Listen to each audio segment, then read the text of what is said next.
Welcome to HFY Chronicles, where humanity's spirit conquers the cosmos. Subscribe now and join the adventure. Admiral Ren Thorne kept his face carefully neutral as laughter rippled through the Galactic Alliance chamber.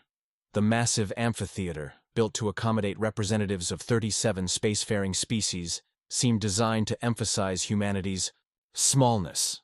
The holographic display of Earth's most advanced military vessel, the UES Defender, rotated slowly above the central dais. These structural integrity fields wouldn't withstand a solar flare, let alone concentrated weapons fire, remarked Ambassador Colne of the Treskai Imperium, his six-fingered hand waving dismissively through the projection. Such primitive shielding, technology. The Alliance's scientific council head, a towering facid named Vorex, clicked her mandibles in what passed for amusement among her kind. Perhaps we should assign them additional protection for their own safety.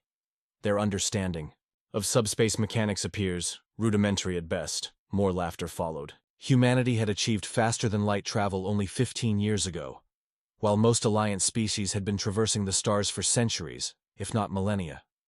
Earth's late arrival to the galactic stage made humans convenient targets for mockery. We appreciate your concern, Thorne replied evenly, though his knuckles whitened against the podium. Earth continues to learn from our allies. What none of them knew was that in a classified facility beneath the Pacific Ocean, the prototype vessel Thunderbolt waited. While the Alliance had shared some technologies with Earth as a diplomatic courtesy, their scientists had deemed certain theoretical approaches to physics impossible and not worth pursuing. But human scientists, unfettered by such established limitations, had made breakthroughs precisely along those dismissed pathways. Admiral, Director Lisa Reyes whispered. Beside him, remember, we're here to maintain appearances. Let them underestimate us. Thorne nodded imperceptibly. As chief engineer of the Thunderbolt project, he'd spent 7 years developing technology that violated what the Alliance considered immutable laws of physics. The prototype's revolutionary shield system didn't just block energy. It absorbed, redirected, and even amplified it.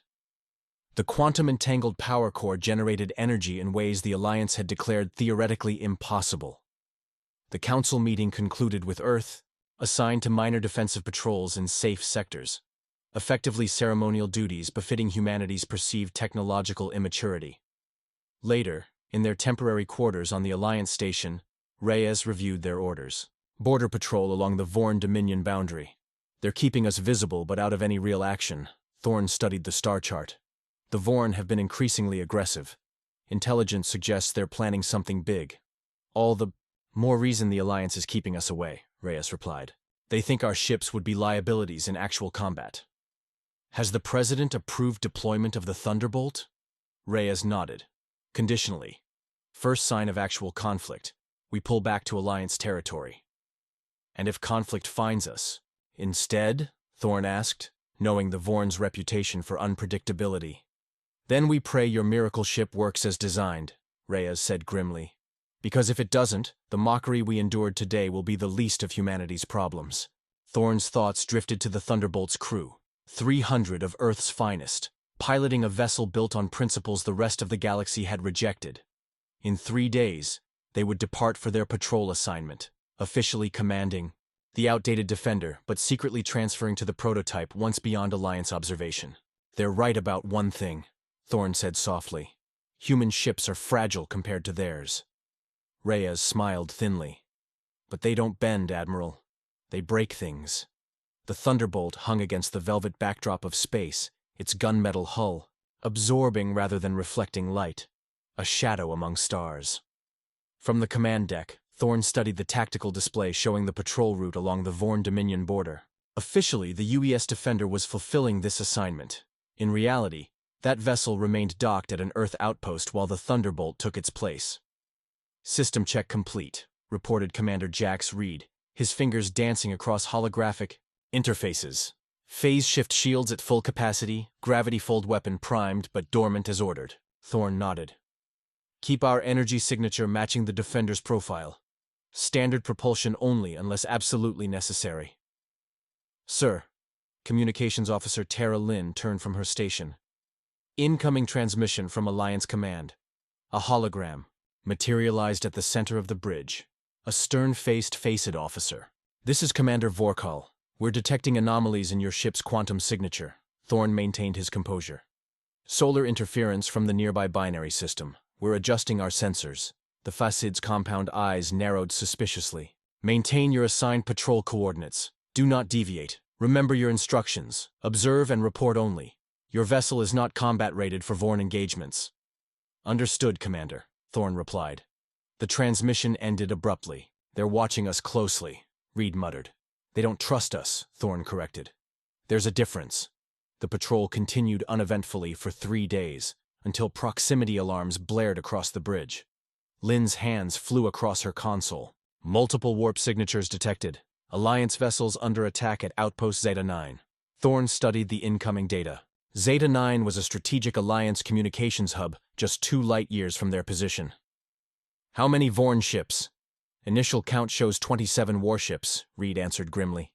The outpost's defenses won't hold against that kind of firepower. The tactical officer, Kel Doran, looked up from his station. Alliance battle group responding, but they're 18 minutes out at maximum warp. Zeta 9 will be obliterated by then. Thorn's decision was immediate. Plot intercept course, maximum speed. Sir, Lynn interjected. Alliance command specifically ordered us to avoid engagement. They ordered the Defender to avoid engagement, Thorn corrected. They gave no such orders to a ship that doesn't officially exist. Reed smiled tightly. Course plotted. The Thunderbolt can reach Zeta 9 in 4 minutes. Engage, Thorn ordered. And activate the phase shift shields. Time to see if our theories hold in actual combat. The Thunderbolt leapt forward. Space, blurring around its hull as proprietary engines accelerated the vessel beyond conventional warp limits.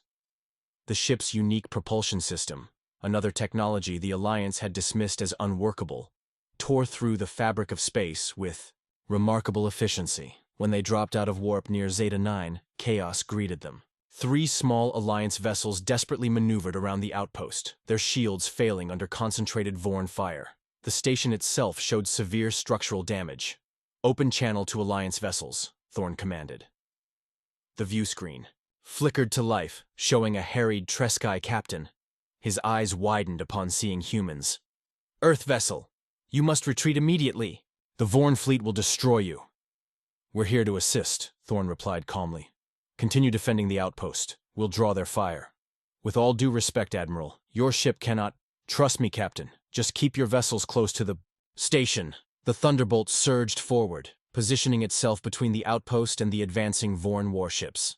The enemy vessels, massive and bristling with weapons, adjusted their formation to target the newcomer. They're taking the bait, Reed noted. All Vorn weapon systems locking onto us, Thorn nodded. Maintain course. Let them fire first. Sir, Doran said quietly, if the phase shift shields fail, we won't survive the first volley.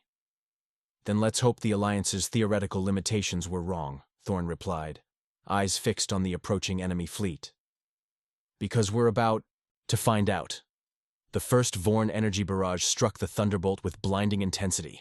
On the bridge, the crew braced for impact, but instead of violent shuddering, they experienced only a subtle vibration as the phase shift shields absorbed the tremendous energy. Shields holding at 97%, Reed reported, unable to keep astonishment from his voice. The absorption matrix is functioning exactly as designed. Thorn allowed himself a brief smile. Redirect captured energy to secondary systems. Maintain defensive posture. On the tactical display, the Vorn fleet's formation faltered momentarily. Clearly, they'd expected the human vessel to be crippled or destroyed.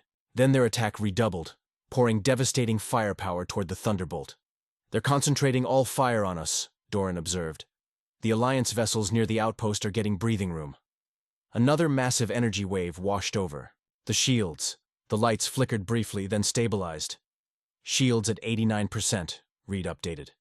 They're throwing everything at us, sir. Lynn turned from her station. Alliance command is demanding our immediate withdrawal. They're quite insistent. Inform them we're engaged and cannot disengage safely, Thorn replied. It wasn't entirely untrue. The Thunderbolt systems were accumulating too much energy. They needed to release it, one way or another. Doran's console erupted with new alerts. The Vorn are launching some kind of torpedo, quantum signatures unlike anything in our database. Evasive maneuvers, Thorn ordered. The Thunderbolt pivoted with unexpected agility for its size, but 3 torpedoes still struck the shields. This time, the impact rocked the ship violently. "Shields at 60%, Reed called out. "These torpedoes are delivering some kind of subspace disruption pulse. It's interfering with our absorption matrix." Thorn studied the tactical display. The Alliance reinforcements were still 10 minutes out, and the outpost's structural integrity was failing. If they withdrew now, Zeta 9 would fall. And with it, a critical defensive position that protected approach vectors to Earth itself. "New Vorn vessels emerging from warp," Doran announced. "Count now at 34 enemy warships." Lin looked up sharply. "Sir, Alliance Command reports their battle group is encountering resistance. Their arrival will be delayed." The bridge fell silent as the implications sank in. They were outnumbered, outgunned, and alone. "Recommendations?" Thorn asked quietly. Reed spoke first. "We could attempt to evacuate Zeta 9's personnel, then withdraw." "Not enough time," Doran countered. "And even at maximum speed, Vorn pursuers would overtake us before we reached safe territory." Lin's voice was steady. "Sir, if Zeta 9 falls, the Vorn gain a direct corridor to 3 Alliance worlds, including the Arcturus colony where Earth's primary shipyards are located." Thorn nodded slowly. The decision crystallized. "Power up the gravity fold weapon." A tense silence followed. The weapon had never been field-tested. Its enormous power requirements and theoretical instability had confined it to laboratory simulations. "Sir," Reed said carefully, "powering the gravity fold will divert energy from shields. We'll be vulnerable." "Not if we use the energy we've been absorbing from their attacks," Thorn countered. "How much have we accumulated?" Reed checked his readings. "Enough for approximately 78 seconds of weapon charge. That's all we need." Thorn opened the ship-wide comm. "All hands, this is Admiral Thorn. Prepare for offensive engagement. This is not a drill." He turned to his bridge crew. "Target the center of the Vorn formation. Calculate maximum effective radius without endangering the outpost." "Targeting solutions ready," Doran confirmed. "Gravity fold initializing. Power transfer from absorption matrix in progress." Outside, the Vorn launched another coordinated attack. This time, as energy struck the Thunderbolt's shields, visible currents of blue-white light coursed across the hull, channeling into recessed emitters along the ship's forward section. "Gravity fold at 60% charge," Reed announced. "Shield integrity dropping to compensate." The ship shuddered more violently as Vorn weapons found greater purchase against the weakening defensive field. "Hull breaches on decks 12 through 15, Lin reported. "Emergency force fields holding." On the view screen, the Vorn fleet arranged itself into an attack formation that would overwhelm even the Thunderbolt's revolutionary defenses. They clearly sensed vulnerability and prepared to capitalize. "Gravity fold at 90%, Reed said. "Ready to fire in 15 seconds. Thorn gripped the arms of his command chair. "All power to the weapon. Let's show the galaxy what humans can do." "Gravity fold at full charge," Reed announced, his voice tight with tension. "Weapon ready." On the view screen, the Vorn fleet advanced in perfect attack formation, their massive warships synchronized in a deadly choreography. They had fought and conquered countless species across 3 sectors, their tactical superiority unquestioned. "Target locked on Vorn command vessel," Doran confirmed. Thorn drew a deep breath. "Fire." For a breathless moment, nothing seemed to happen. Then, from the Thunderbolt's forward section, a concentrated beam of distorted space, visible only as a rippling distortion against the stars, lanced toward the enemy formation. The effect was immediate and catastrophic. As the beam struck the Vorn command ship, space itself appeared to fold around it. The massive vessel compressed impossibly, metal and energy collapsing inward, before violently expanding outward in a silent explosion that tore apart its molecular structure. "Direct hit," Doran reported, his voice hushed with awe. "Enemy command vessel destroyed." But the destruction didn't stop there. The gravity distortion propagated outward in a controlled wave, catching 7 more Vorn ships in its expanding effect. Matter twisted, hulls buckled, and antimatter containment fields collapsed as fundamental forces rewrote themselves within the weapon's influence. 8 vessels confirmed destroyed, Reed updated. 9 more showing critical damage.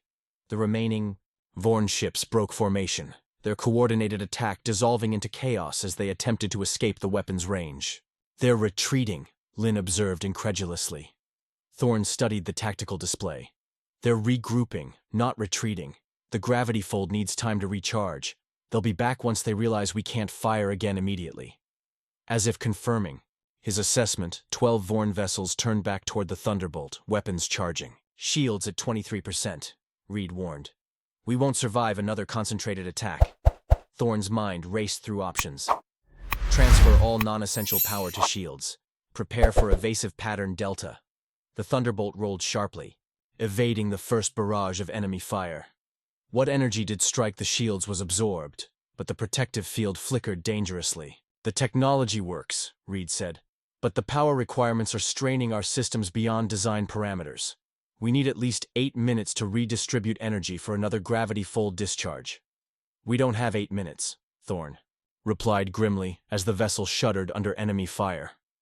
Lynn turned from her console. "Sir, I'm intercepting Vorn communications. They're specifically targeting our weapon emitters. They've identified our primary offensive capability."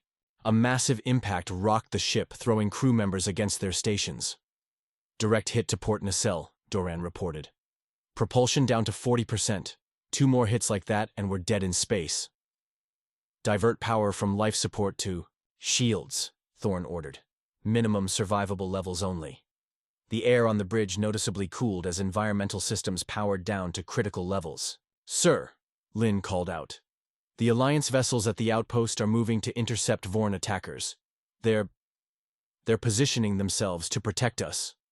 The view screen showed 3 small Alliance cruisers advancing toward the regrouping Vorn fleet, their shields already failing under preliminary fire. The Treskai captain's voice came through on the comm channel. "Earth vessel, we'll buy you time to recharge your weapon. That was the most extraordinary thing I've ever witnessed." "Captain, your vessels can't withstand their firepower," Thorn protested. "Neither can yours in its current state," the Treskai replied simply. "But unlike us, you can actually hurt them. Make it count, Admiral." The Alliance cruisers engaged the Vorn, drawing fire away from the Thunderbolt. On the tactical display, one of the cruiser's shields failed almost immediately. "They won't last 2 minutes," Reed said quietly. "Then we need to work faster," Thorn responded. "Status of gravity fold recharge?" 6 minutes at current power levels, Reed answered. "We might shave off 90 seconds if we shut down everything except minimal bridge functions." Thorn nodded decisively. "Do it."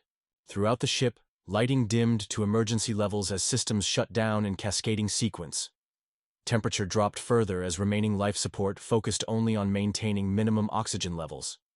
Gravity fold at 28%. "Charge," Reed reported through visible breath in the rapidly cooling air. On the view screen, one Alliance cruiser erupted in flames as Vorn weapons breached its hull. The remaining 2 vessels continued their desperate defense, but their movements had become sluggish as damage accumulated. "Incoming transmission from Alliance Command," Lynn announced. "The battle group has broken through Vorn resistance. ETA, 4 minutes. "Too long," Doran muttered, watching another Alliance cruiser take critical damage. "Gravity fold at 46%, Reed updated. "We need at least 80% for controlled discharge." Thorn stared at the tactical display, watching the brave Alliance ships sacrificing themselves to protect the Thunderbolt. These were the same people who had mocked human technology days earlier.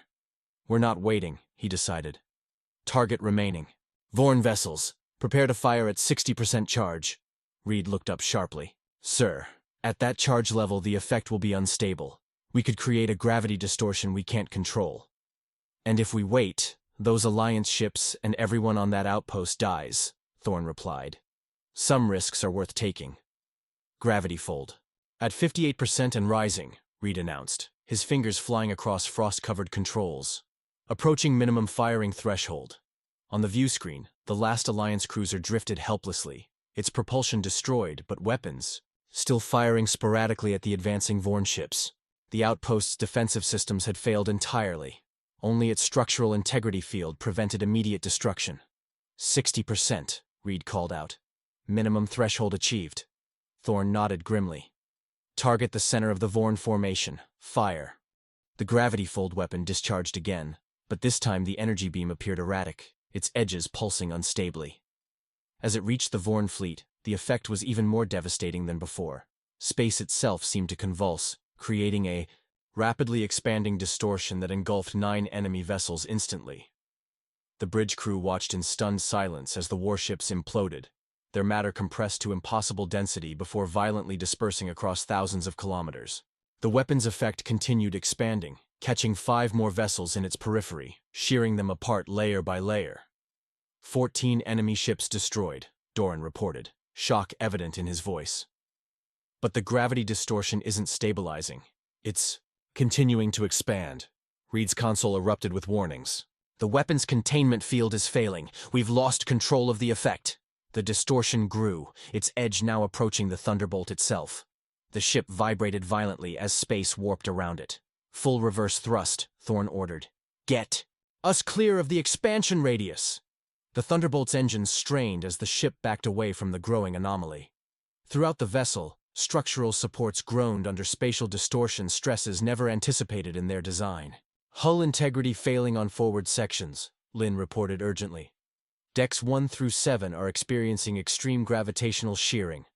A massive crack appeared across the bridge view screen as the ship fought against the pull of its own weapon.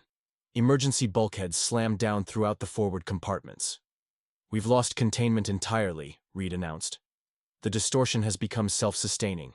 Thorn watched as the spatial anomaly continued growing, consuming debris from destroyed vessels and warping light itself. Will it threaten the outpost? Doran worked frantically at his calculations. At current expansion rate, no. It's creating its own event horizon that's beginning to collapse inward. The effect should neutralize itself within minutes. Should? Lin questioned. This isn't exactly established physics, Reed replied tensely. Another violent tremor shook the ship. Warning klaxons blared as primary systems failed across multiple decks. Structural integrity at 26%, Lin called out. We're losing atmosphere in sections 11 through 14. Reroute emergency power to integrity fields, Thorn ordered. Seal off compromised sections. As he spoke, the lights on the bridge flickered and died, leaving only the dim glow of emergency lighting. Life support indicators shifted to critical status across all decks. Power core destabilizing, Reed reported grimly. The gravity weapon's feedback damaged containment. Systems. Thorn opened the ship-wide comm. All hands, this is Admiral Thorn. Evacuate to emergency shelters immediately. Prepare for potential core breach. Outside, the remaining Vorn vessels were in full retreat, accelerating away from both the spatial anomaly and the wounded human ship. Of the 34 warships that had begun the attack, barely 9 remained operational. Sir, Lin called from her station. Long-range sensors detect Alliance battle group dropping out of warp. ETA 2 minutes. They'll be just in time to collect our bodies, Doran muttered. Thorn refused to accept defeat. Shut down the power core completely. Divert all remaining emergency power to life support and basic gravity. Reed shook his head. Sir, without the core, we'll be dead in space. We're dead either way if the core breaches, Thorn countered. Execute the shutdown. Reed complied, initiating the emergency shutdown sequence. Throughout the ship, remaining systems went dark as the revolutionary power core, the heart of the Thunderbolt's unprecedented capabilities, wound down to dormancy. In the eerie silence that followed, the bridge crew listened to the ship's hull, creaking under stress, the superstructure threatening to tear itself apart at any moment. Core shutdown complete, Reed finally announced. We're running on emergency batteries only, life support minimal but stable. The tactical display, now operating on reserve power, showed the spatial anomaly finally beginning to collapse upon itself. The Vorn retreat had become a rout. Their remaining vessels accelerating to maximum warp. They're running, Lin said quietly. We did it. Thorn looked around at his exhausted bridge crew, then at the status displays showing critical damage throughout the ship. At what cost? As if in answer, the deck beneath them groaned ominously. Structural integrity warnings flashed across multiple screens. Hull breach deck 5, Reed shouted. Containment failing, Thorn thumbed the emergency comm. All personnel, brace for decompression.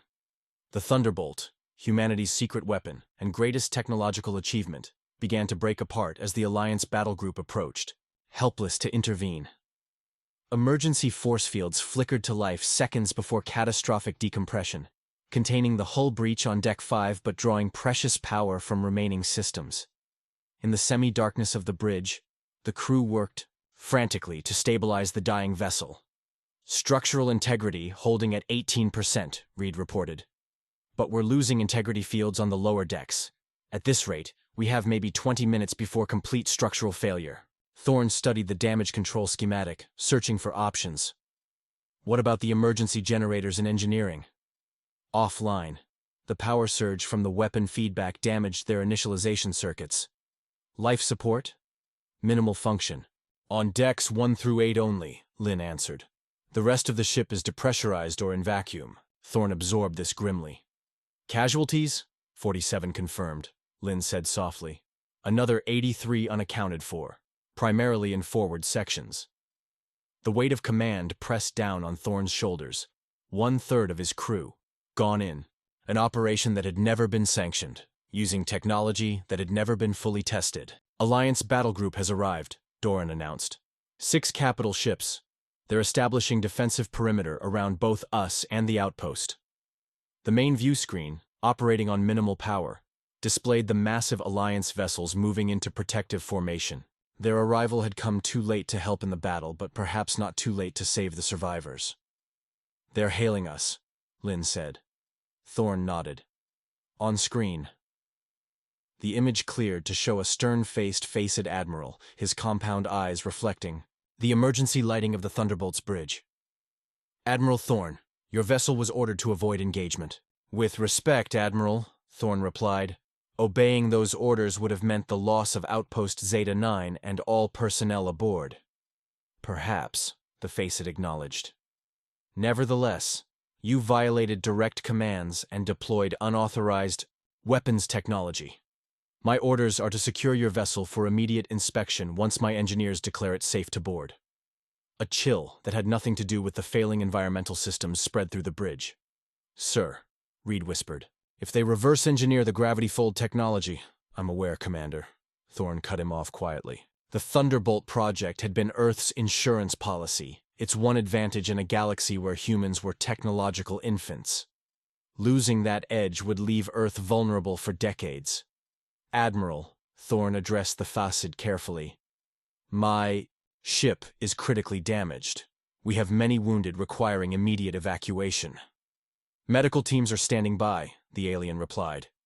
But my engineers will board first to assess structural stability. We cannot risk a core breach during evacuation. Procedures. Thorne recognized the thinly veiled excuse for what it was. The Alliance wanted the Thunderbolt's secrets before saving its crew. Lin muted the transmission temporarily. Sir, incoming message from Earth Command on secure channel. Put it through. To my station only, Thorne ordered.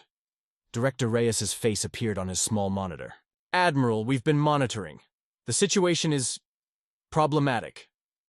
The Thunderbolt will be lost, Thorne stated plainly.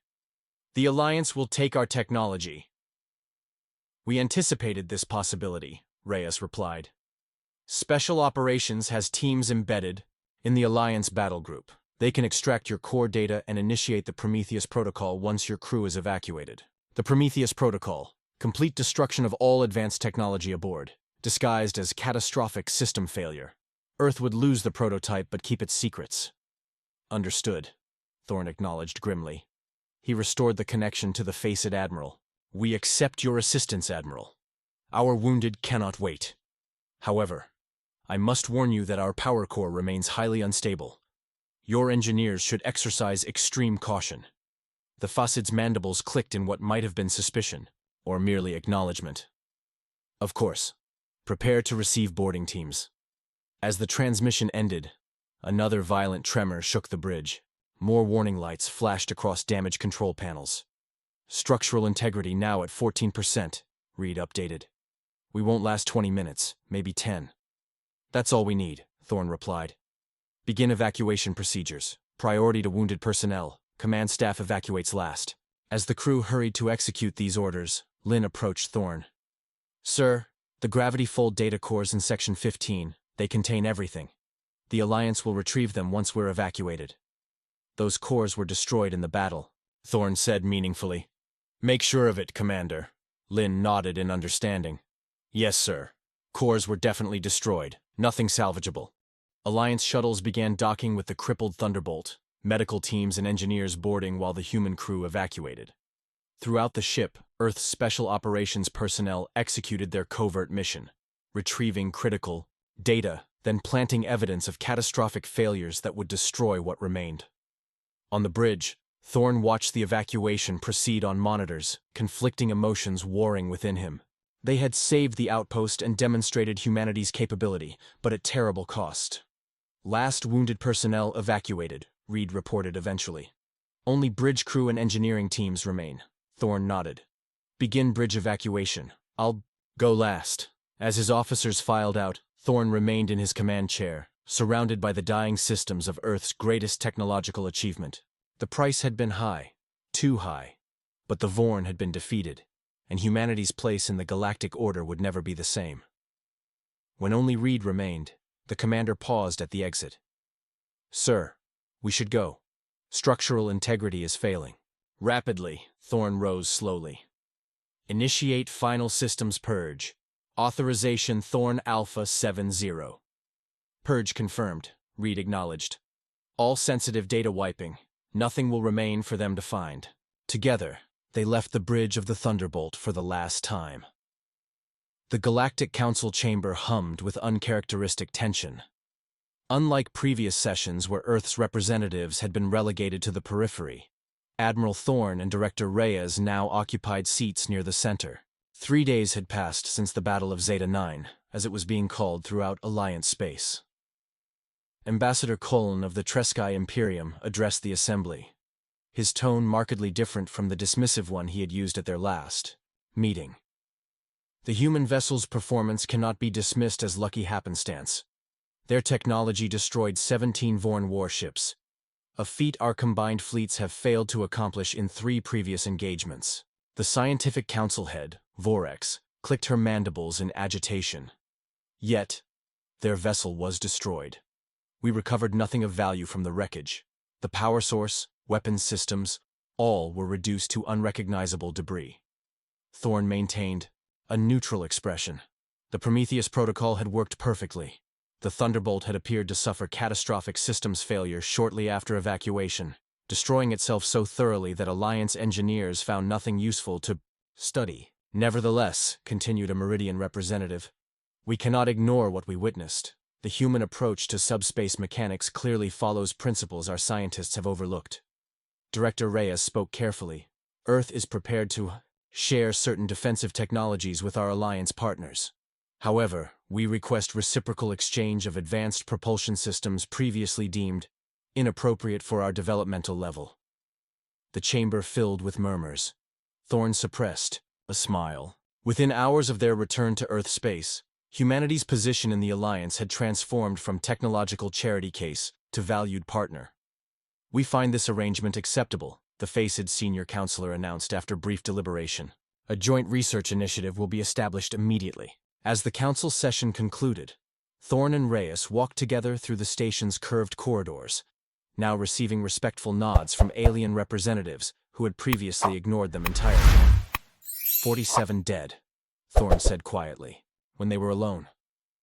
Was it worth it? Reyes considered this. The Vorn have withdrawn from contested territories. 3 Alliance worlds, including our colony, are no longer under imminent threat, and Earth has a seat at the table now. A seat bought with blood. Yes, Reyes acknowledged, but also with ingenuity. What the Alliance wouldn't see, was that human advancement follows different patterns. We don't build on established principles, we question them. They reached the observation deck overlooking the massive shipyards where Alliance vessels underwent repairs. Among them floated the surviving Alliance cruiser that had defended the Thunderbolt during the battle. Its captain, the Treskai who had once mocked human ships, stood waiting for them. Admiral Thorn, the alien greeted, extending all 6 fingers of his right hand in the gesture of highest respect. My crew and I owe you our lives. Thorn accepted the gesture. Your ships defended us when we were vulnerable, Captain. The debt is mutual. Perhaps, the Treskai replied. But there is something more important than debts. Understanding. I did not understand humans before. I believed technological advancement followed only one path. The path my people, and the other Alliance races, have traveled for millennia. He gestured toward the distant stars visible through the observation window. But your ship, the real one, not the obsolete vessel you pretended to command, it operated on principles we had dismissed as impossible. You saw possibilities where we saw only limitations. Human history is full of impossible achievements, Reyes noted. We're stubborn that way. The Treskai's facial ridges shifted in what approximated a smile. A valuable trait, as it happens. The Alliance has grown complacent in its technological superiority. We stopped exploring alternative approaches centuries ago. Beyond the window, a fleet of ships prepared to depart. A joint Alliance task force assembled to deter further Vorn aggression. Among them were 3 Earth vessels, no longer relegated to safe patrols but integrated into frontline defense. I'm told Earth has 6 more advanced prototypes in development, the Treskai remarked, based on principles similarly impossible, according to Alliance science. Thorn and Reyes exchanged glances but said nothing. You need not confirm or deny, the alien continued, but know this. The galaxy has taken notice of humanity. Your frail ships, as we once called them, have demonstrated that different does not mean inferior. Later, aboard the transport returning to Earth, Thorn reviewed plans for the next generation, prototype. Based on lessons learned from the Thunderbolt, the new vessel incorporated refinements to the gravity fold weapon and phase shift shields that would prevent the catastrophic overload they had experienced. Engineering team reports the Lightbringer will be ready for trials within 6 months, Reed informed him, using the classified designation for the new prototype. And the memorial? Thorn asked. Being constructed now, sir. The names of all 47 crew members will be inscribed at the Thunderbolt Research Facility. Thorn nodded, gazing out at the stars streaking past. Humanity had paid a terrible price for its place among those stars, but in doing so had followed the same pattern that had defined Earth's history, challenging established limitations, finding unexpected paths forward, and refusing to accept the impossible as final. On his datapad, reports from Alliance outposts detailed Vorn forces in full retreat across 3 sectors. The species that had once seemed unstoppable now approached diplomatic channels, seeking negotiation rather than conquest. A single prototype vessel, a technological impossibility according to established science, had done what Alliance battle groups could not. Your thoughts, Admiral? Reed asked, noting Thorn's distant expression. Thorn considered the question carefully. I was thinking about what makes humans different. Not special necessarily. Every species has its strengths, but different in how we approach problems. And what conclusion did you reach? That perhaps our greatest strength isn't our technology at all, Thorn replied. It's our willingness to be wrong, to test ideas others have dismissed, to fail repeatedly until we succeed spectacularly. Reed smiled slightly. Like building a ship that absorbed energy instead of deflecting it? Or creating a weapon that folded space itself? Exactly. The Alliance races stopped asking certain questions centuries ago because they believed they already knew the answers. Humans never stop questioning, even when we think we know. As Earth appeared on the view screen, blue and fragile against the vastness of space, Thorn reflected on how quickly perceptions had changed. What had begun with mockery in the council chamber had ended with humanity earning its place among the stars, not through mimicking the technological paths others had followed, but by forging new ones. The ship received clearance to dock at the orbital station.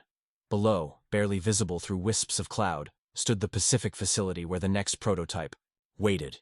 Humanity's continued statement that impossible was merely a challenge to be overcome. Prepare for deceleration, Reed announced.